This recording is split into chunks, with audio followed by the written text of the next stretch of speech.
David Amelech a écrit un Mizmor que Esther Amalka a récité quand elle était devant le palais royal, quand elle était devant Hachvérosh, parce que Mordechai Hatzadik lui a dit d'intervenir en faveur de son peuple. Elle lui a dit, mais tu le sais, que si j'y vais sans invitation ni convocation, je suis condamné à mort. Ahat dato lehamit. Tout celui qui vient devant le roi sans être invité, ahat dato lehamit, il est condamné à mort. Alors, tu veux que j'aille risquer ma vie? Il lui a dit, tu es obligé. Tu es obligé d'intervenir pour ton peuple. Ki maharesh taharish shiba et azot, revach behatzala, la yamod la yehudi mimakom acher, ve'at ubet avir tovedu, umi yodeya imle'et kazot, igaat la malchut. Donc il lui a dit, tu es obligé d'y aller. Elle est partie. Et à ce moment-là, elle a vu qu'il était en colère. Le roi, il était rouge de colère, de courroux. Quand elle a vu cette furie, elle a compris que c'était la fin pour elle. Elle était au 3e jour de jeûne. Ses pieds flageolaient. Elle tremblait.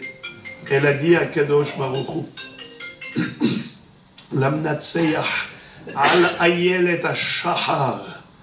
Lamnatseyach al ayelet ha-shahar, Mizmor le David. Eli, Eli, lama azavtani, rachok mishuati, divrei sha'agati. Elohai ekra yomam velo ta'ane velayla velo dumiyali. C'est elle qui a dit ça. Je t'appelle jour et nuit à Kadosh Baruch Hu. J'implore ta miséricorde et tu ne me réponds pas. David Amelech avait eu une vision prophétique. Il a vu l'histoire de Esther. Il a rédigé pour elle un psaume. D'ailleurs, dans ce psaume, vous savez qu'est-ce qui est écrit? Hatzila mecherev nafshi miyad kelev yehidati.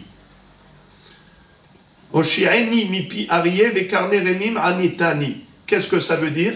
Hatzila mecherev nafshi. Sauve mon âme de l'épée. Quelles sont les initiales de ces 3 mots? Hatzila mecherev nafshi. Hatzila c'est he. Mecherev mem, nafshi nun. Oui, sauve-moi des mains de Haman. Miyad kelev yehidati, et parler de qui? Le kelev, elle a traité qui? De chien à Hachvérosh. Oui, elle a traité de chien devant Dieu. Elle a dit, Dieu, sauve-moi du chien. Pourquoi? Car ce chien-là, il nous a donné gratuitement à Haman. Quand Haman lui a proposé 10 000 lingots d'argent, il lui a dit, c'est pas la peine. Je te permets gratuitement de tuer ce peuple.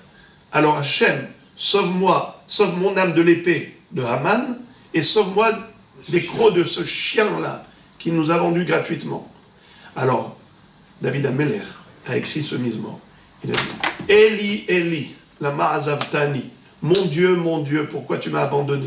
Et là-bas, elle dit, je t'ai appelé Hachem en journée, je t'ai appelé la nuit, tu ne me réponds pas? Elohai ekra yomam, velo ta'ane, velayla, velo dumiyali. Alors, Chachamim disent, comme la délivrance a eu lieu grâce aux grandes nesses de Purim, alors on doit remercier Hachem le jour et la nuit. Comme on a supplié Dieu jour et nuit, on doit le remercier jour et nuit. Pour ça que la lecture de la Megillah, c'est jour et nuit. Je terminerai juste avec un petit mot.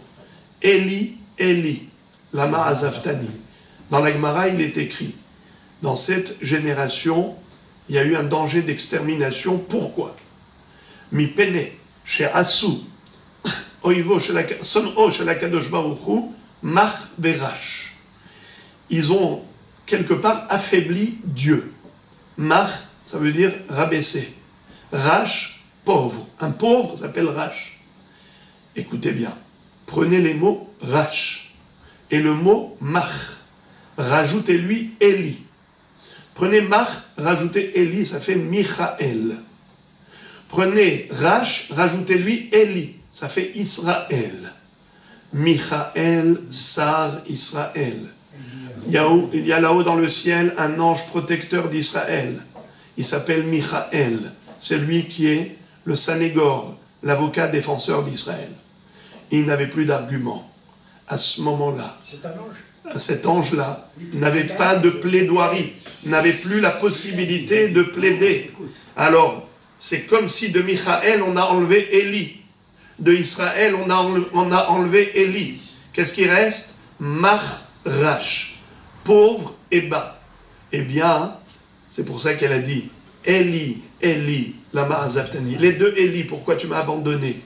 Tu as enlevé le Élie de Israël, tu as enlevé le Élie de Michaël, et maintenant je me retrouve perdu. C'est comme ça qu'Akadosh Baruch Hu a écouté la prière de Esther à Malka.